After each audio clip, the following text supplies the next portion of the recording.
Finally, some good news coming up related to Tejas Mk1 and Tejas Mk2 program, and it's related to their engine.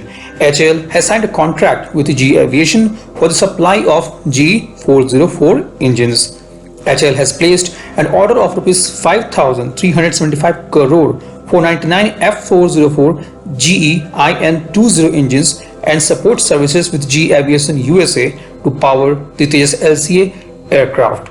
The contract was signed today at HAL corporate office. This is the largest ever deal and purchase order placed by HAL for LCA. The company is working closely with GE for its support to pursue the export potential of LCA and also to supply the spares to the global supply chain of GE404 engines.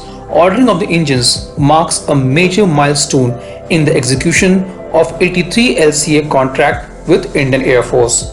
The F404 family of engines has proven itself in operations all over the world, and GE have committed to deliver all the 99 engines and support services by 2029.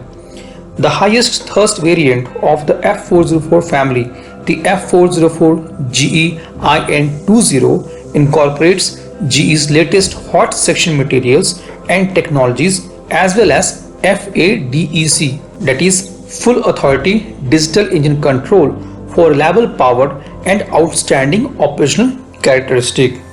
The F404 family engines have logged in more than 14 million engine flight hours. The cooperation between HAL and GE will be further enhanced with the manufacturing of GE414 engines in India for the upcoming LCA Mk2 program.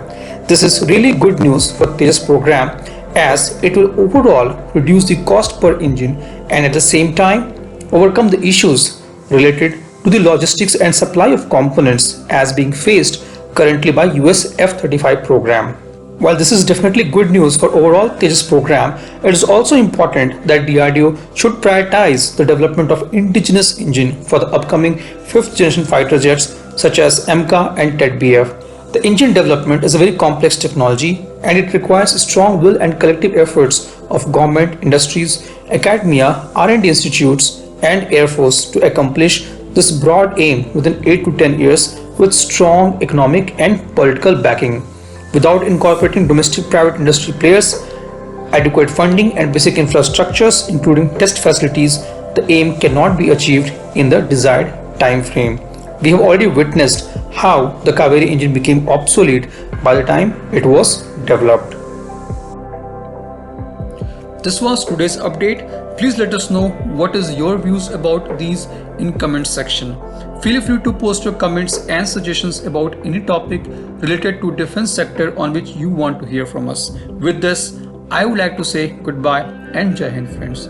Please like and subscribe our video if you have not done already. We will be soon back with more interesting and amazing development happening in defense sector.